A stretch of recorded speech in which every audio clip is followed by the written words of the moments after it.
Wayang golek Mena Kebumen. Wayang golek Mena Kebumen memiliki ciri dan watak tertentu. Dalam setiap penggelarannya terdapat berbagai makna dan nilai yang tersirat, yaitu nilai budi pekerti, nilai cinta kasih, nilai religius, hingga dapat menjadi sebuah cerminan kehidupan masyarakat. Wayang golek Pakuan Bogor. Wayang golek gaya Bogor berbentuk lebih besar dan lebih berat, dengan panggung pertunjukan setinggi dada dalang, sehingga penonton dapat melihat wajah dalang ketika melakukan pergelaran wayang.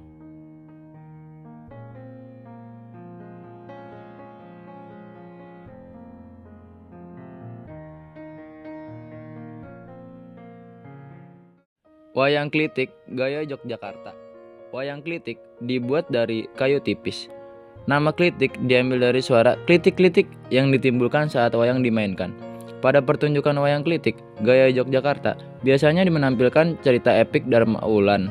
Pertunjukan wayang klitik gaya Yogyakarta masih dapat dijumpai di pergelaran wayang keraton Kesultanan setiap bulan.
Toping-toping.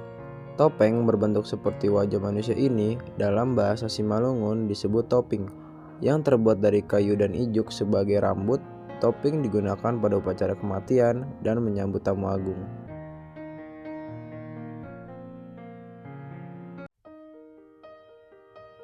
Berikutnya adalah gundala-gundala.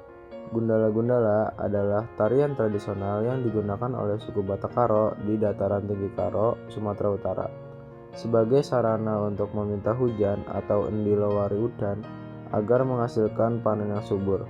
Gundala-gundala mengenakan busana adat Batak Karo sehingga memperkuat identitas budaya suku Batak Karo serta melestarikan warisan budaya mereka.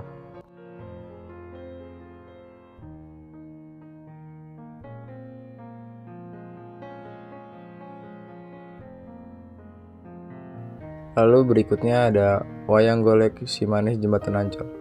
Kisah Jembatan Ancol menjadi salah satu legenda urban di daerah Jakarta. Cerita ini bermula dari sosok si manis yang konon muncul di Jembatan Ancol dan kerap menghampiri orang-orang, terutama laki-laki, meminta bantuan sebelum menghilang secara misterius. Meskipun memiliki cerita mistis yang menyeramkan, kepopuleran cerita Jembatan Ancol mencapai puncaknya pada tahun 1980-an. hingga menjadi urban legend yang dikenal oleh masyarakat. Selain ada si manis Jembatan Ancol, di sini juga ada si Pitung. Kisah si Pitung melawan penjajah dimulai pada masa penjajahan Belanda di Indonesia. Si Pitung, pahlawan rakyat dari Betawi, menjadi ikon perlawanan terhadap kezaliman dan penindasan yang dilakukan oleh penjajah. Dalam perjuangannya, ia menjadi simbol keberanian, keadilan, dan keteguhan hati dalam menghadapi penjajah. Dengan semangat perjuangannya menjadi inspirasi bagi banyak orang untuk terus berjuang melawan penindasan dan menjaga kemerdekaan bangsa. Wayang kulit merupakan seni pertunjukan yang sudah ada sejak berabad-abad lalu. Bukan hanya sekedar boneka, tetapi juga sebuah media untuk menyampaikan cerita, filosofi, dan nilai-nilai budaya. Di Museum Wayang Anda dapat menjelajahi beragam jenis wayang dari seluruh penjuru Nusantara. Tidak hanya menampilkan koleksi wayang, tetapi juga menyuguhkan berbagai pameran interaktif dan edukatif. Selain itu, Museum Wayang juga menjadi tempat untuk menikmati pertunjukan wayang secara langsung, menyaksikan keajaiban seni yang sudah ada sejak ratusan tahun yang lalu, sebuah pengalaman yang tidak akan terlupakan.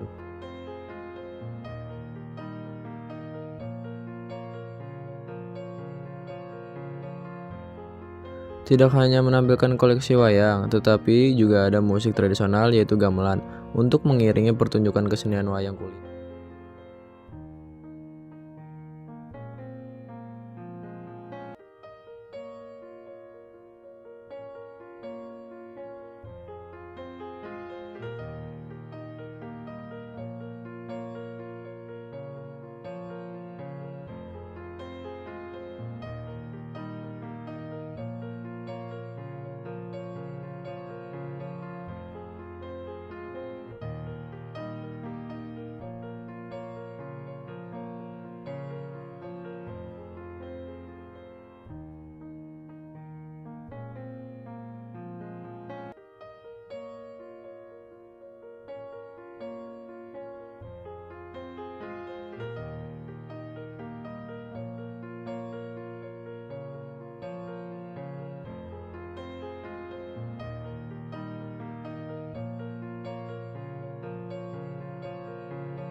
Kritik-kritik